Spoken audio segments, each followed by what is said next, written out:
Hey, what's up guys, it's your man JB here. In this video I'm going to show you the best way to sort out a problem like this.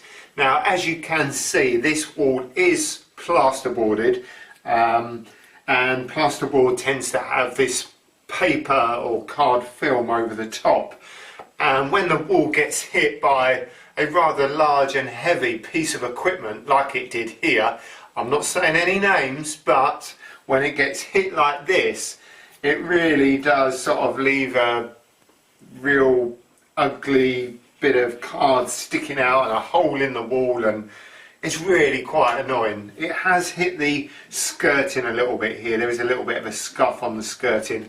I'm not too worried about that. I can dab that with a bit of paint. But what I am concerned about is this, and I'm going to show you the best way to fix that right now. The materials you're going to need for this job is going to be some PVA or white wood glue.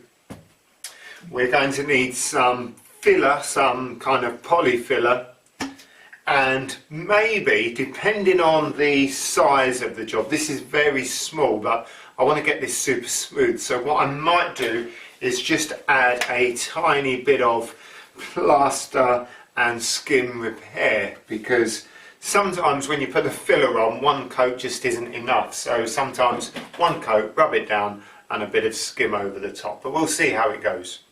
I've got myself a small kettle which I can put the PVA in, a bit of water, and a small brush just to mix it up and apply it.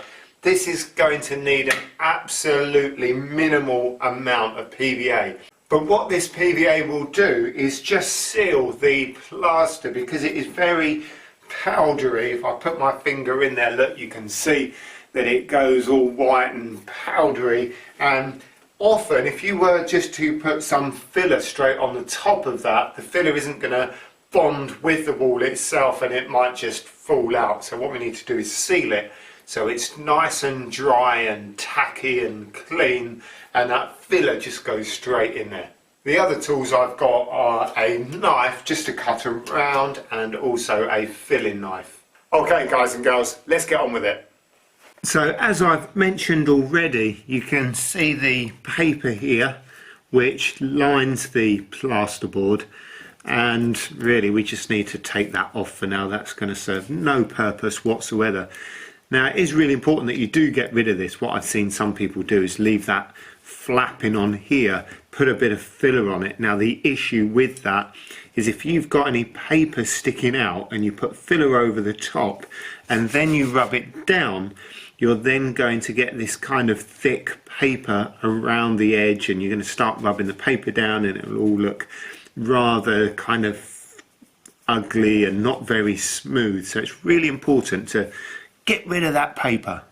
I may as well be lying down on the floor for this one. So the first thing we're going to do is just to get a nice cut edge all the way around this area here. So what I might do is just cut that out a little bit bigger. You want some really sharp edges on this, again with no paper sticking out at all. Now it doesn't really matter how jagged the shape is that you cut out, and to be honest, the more jagged the shape, the more likely the filler is to stay in there. So there we go. I'm pretty much happy with that. I've kind of got rid of all the paper from the edge. There we go, that's all right. And I'm just going to take a tiny bit of the plasterboard out just around that edge that I'm cleaning. There we go, perfect. So let's give that a bit of a wipe or a brush. There, so we've got a nice cut area and a good area there to fill. And as I've said already, first thing we're going to do is PVA that.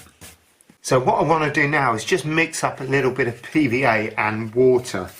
So I'm just going to put a little bit in here. Now I really don't need much for this job, but if you were doing large areas, then it would be a good idea to, you know, use a kettle like this. Just need to put some water in there. And I'm back. So I'm just going to mix that up with my brush. and it will be quite watery. You can see there, look. But what this will do is seal that plaster, which means I can put some filler in it, and it's very unlikely to come out. All we want to do here, a little bit of PVA on the brush. I just want to get that in there. There, look, I literally need one brush full, and that's all it's going to take just to seal that before we fill it. Now, it wouldn't matter too much if we left this half hour or an hour or two and the PVA dried and then we applied the filler. It would still hold. However, it is a really good idea to get the filler in when the PVA has not quite dried and it's just a little bit tacky. So we're going to go ahead and get that filler in right now. To fill this hole, I'm using this Bartolene quick dry and ready mixed filler because I don't want to be waiting ages for it to dry. So we'll just grab a bit and just put that in there and push it in from all directions so we make sure it really is right in there. Now, it's not always possible to get enough filler in there on the first fill, but don't worry about that because we can apply some more afterwards.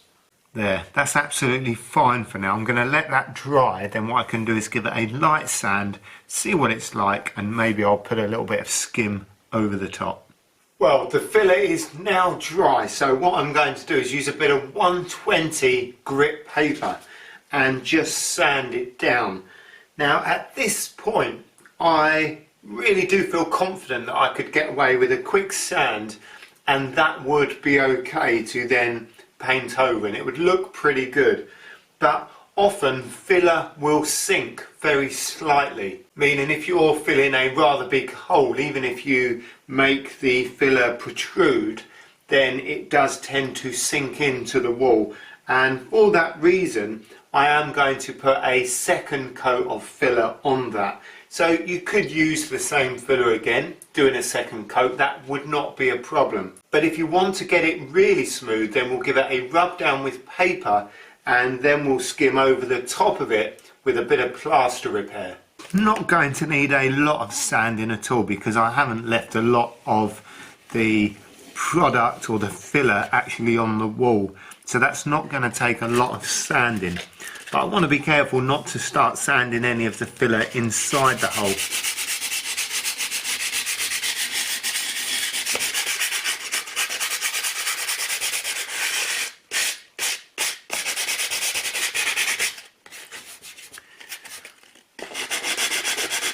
There, that is literally all it's taken.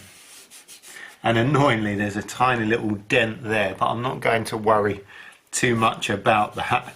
If you're doing any kind of filling, particularly if you're going to be doing some plaster skim repair on something like this, make sure you've got the right size spreader. So for this I'm going to use a rather small spreader and that will quite easily cover that whole area. I could go the next size up, I might even do that, and then I know it covers the whole surrounding area.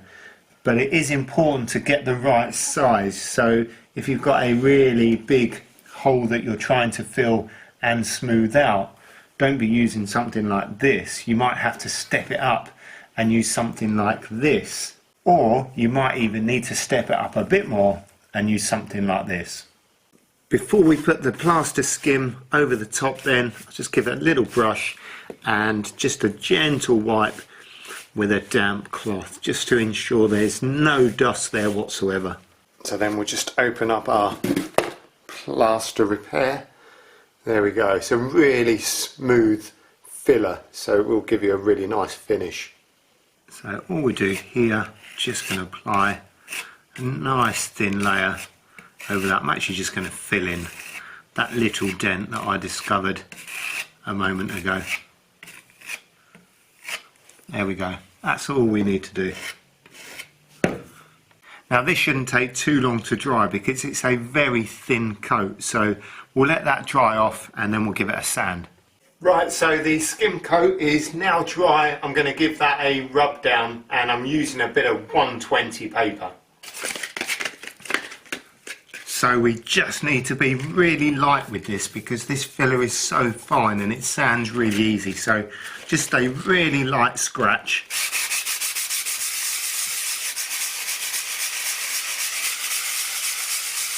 And we'll try and blend it in with the rest of the wall.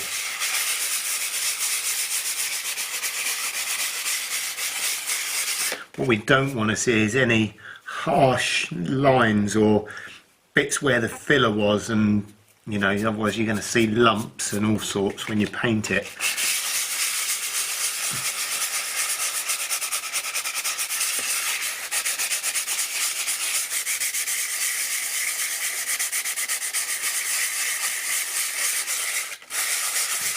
So you can just about start to see where the actual hole was there. And I probably don't want to go much more than that because it is really, really smooth.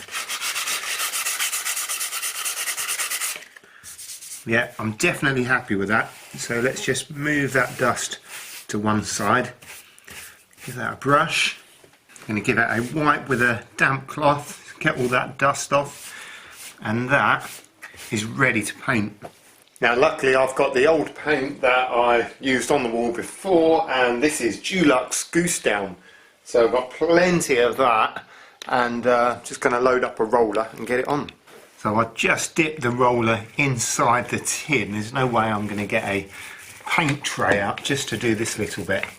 So what you'll notice is that it looks really thick here, so I really do need to roll it out quite a bit. And actually going over it a few times soon starts to flatten it. There we go. I think that's good enough for now. That looks pretty good. Got a couple of other areas I might just go over to hide. There we go. I'm going to let that dry for a while and come back and give that a second coat. The first coat is pretty much dry. You can just see a tiny little bit of paint where it's still a little bit wet where the filler was, but I'm going to go ahead and I'm just going to chuck a second coat on top. Now even with that first coat you really can't see where it's gone on or where the hole was, so this should be absolutely perfect putting this second coat on. I'm just going to go over a couple of other bits on the wall again just to cover them up where they've got little scuffs or what have you, and I want to make sure that the paint really is feathered, blended into the old paintwork.